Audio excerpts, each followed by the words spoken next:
Hello મિત્રો, કેમ છો? મજામાં? આજે હું બનાવવાની છું દહીંવાળી કાઠિયાવાડી રોટલી. બહુ સરસ મજાની, એકદમ ટેસ્ટી, એકદમ ઝટપટ બની જાય. ઠંડી રોટલી પડ્યો હોય એનો આપણે ભરપૂર ઉપયોગ કરી અને સરસ મજાની દહીંવાળી વઘારેલી રોટલી બનાવીશું કાઠિયાવાડી.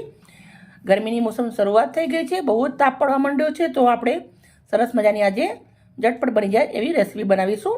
તો રોટલી લઈ લીધી છે 5 નંગ મેં, અને સાથે વાટકી ભરી મોટી દહીં લીધું છે 250 ગ્રામ. કેવી રીતે બનાવવું છે પૂરો વિડીયો તમારા જોડે શેર કરું છું. વિડીયો સારો લાગે તો પ્લીઝ એક લાઈક કરો. આપણે રોટલીના કટકા કરી લેવાના છે, તો આપણે બી આવી રીતે એના કટકા કરી દઈશું.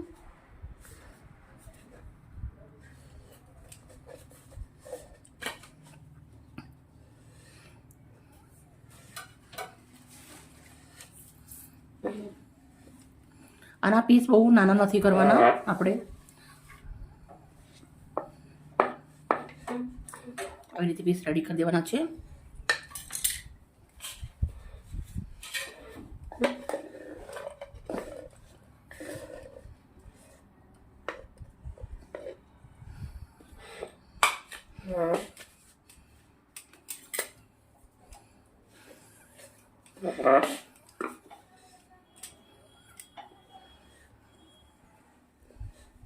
આવી રીતે પૂરી રેડી કરી દઈશું આપણે.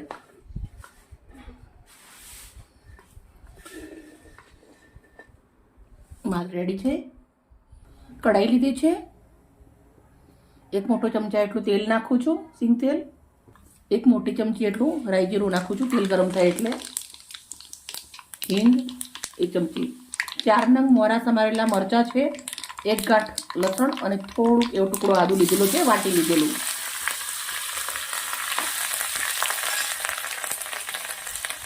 ફ્રેશ મીઠી લીમડીના પાન નાખવાના છે.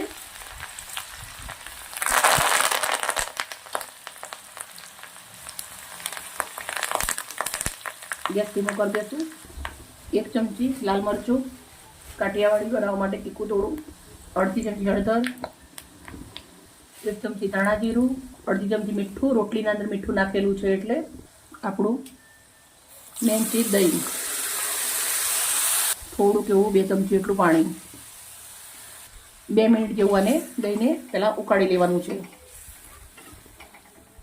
તમે રોટલી ના ખાઓ તો રોટલી ના ખાવી હોય તમે આવી રીતના દહીં વઘાર બી બનાવીને ખાઈ શકો છો. બહુ જ ટેસ્ટી લાગશે. પણ તમે એકવાર આવી રીતના રોટલી બનાવીને ખાશો ને તો તમને મજા પડી જશે. ગરમીની મોસમના અંદર વારંવાર તમે રોટલી વધારે બનાવશો અને આવી રીતના કાઠિયાવાડી રોટલી બનાવીને જરૂરથી ખાશો, આ મારી ગેરંટી છે. દહીં થોડું ઉકળવા આવે એટલે આપણે જે રોટલી છે એ નાખી દેવાની છે. રોટલી નાખ્યા પછી લીલા દાણા નાખવાના છે.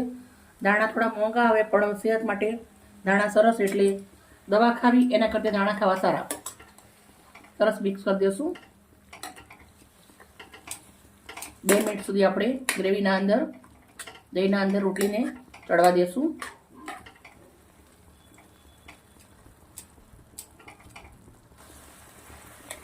મસ્ત કાઠિયાવાડી રોટલી રેડી થઈ ગઈ છે. ગેસ બંધ કરી દેવાનો છે અને તાત્કાલિક આપણે આવી રીતે એને ડીશના અંદર લઈ અને સર્વ કરી દઉં છું. તમે જોઈ શકો છો મેં રોટલીના પીસ કરીને નાખ્યા છે, તો બહુ જ સરસ મજાની દેખાય છે.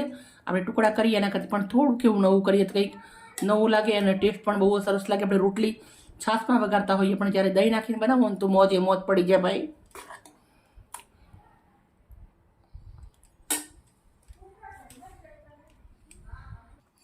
મિત્રો, અમારી વિડીયો, અમારી મહેનત સારી લાગે તો પ્લીઝ લાઈક કરજો, દોસ્તોને શેર કરજો. અને ગરમીના મોસમના અંદર તમારા પરિવારનું ધ્યાન રાખજો. Bye bye. કાલે આવી નવી રેસીપી સાથે.